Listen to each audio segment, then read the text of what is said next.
Aloha, it's Kiana, and here are today's top Hawaii headlines from the editors at the Honolulu Star-Advertiser. Also, huge mahalo to Longstrugs Hawaii for sponsoring the show. Head on over to your neighborhood Longstrugs for all your shopping needs. There have been 10 separate homicides in Honolulu so far this year. That has law enforcement officials worried as communities cope with the deadly violence. Rade Vanic is interim HPD chief. He says there were 6 homicides at the same time last year compared to 10 this year. He called it a source of concern, with people using guns to solve disputes more so than they did 20-plus years ago. The 2 most recent killings allegedly were carried out by 19-year-old suspects who obtained guns 2 years before they were legally able to do so. Police are investigating how they got the firearms used in the unrelated shootings. Vanic has asked the public to avoid confrontations whenever possible and instead to call 911 immediately. His recommendation to gun owners is to make sure guns are safely stored and secured to reduce the chance of falling into the wrong hands. Hawaii lawmakers are trying to force UH to give a long vacant piece of land near Diamond Head to the State Department of Hawaiian Homelands.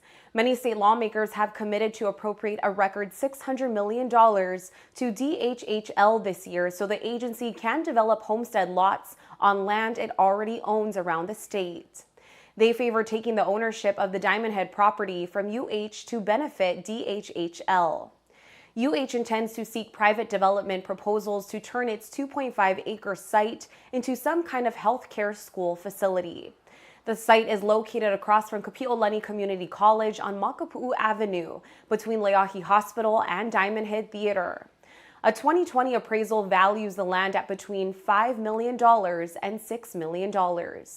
State lawmakers are considering a legislative bill that could lead to condemnation of the UH land in court.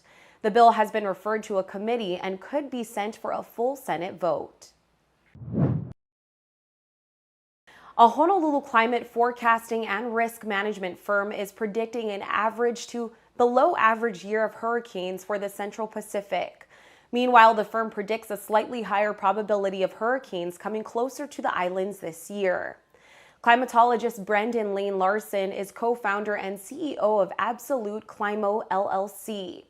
He says forecasts show a season in which the Central Pacific Basin will experience 1 or 2 hurricanes from June to November. The long-term annual average number of hurricanes in the Central Pacific is 2.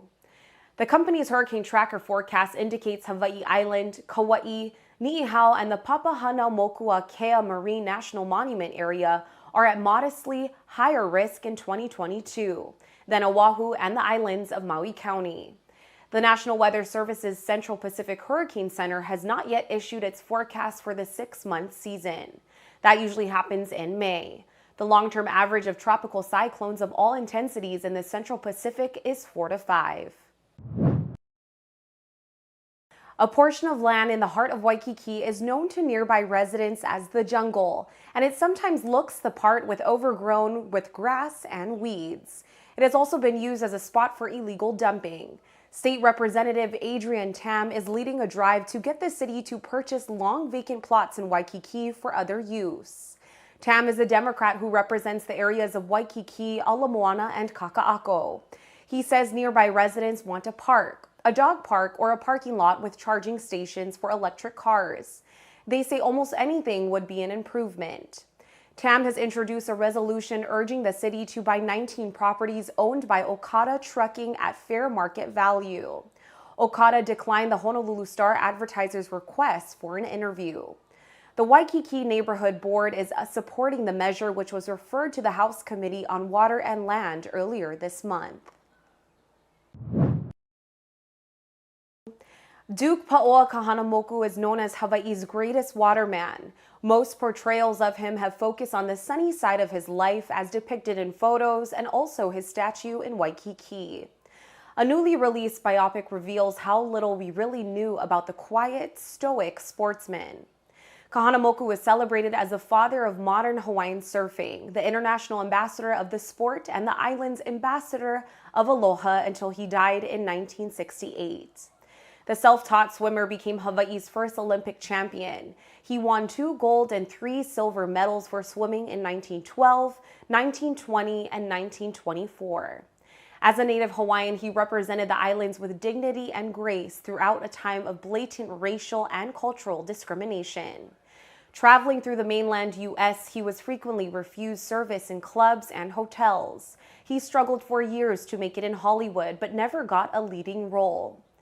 The feature-length documentary opens in Hawaii theaters Friday. The film is narrated by Hawaii-born actor Jason Momoa, who starred in Aquaman. Visit Star-Advertiser.com to watch a trailer for the new film. For more on these stories and all the latest headlines, subscribe to the Honolulu Star-Advertiser.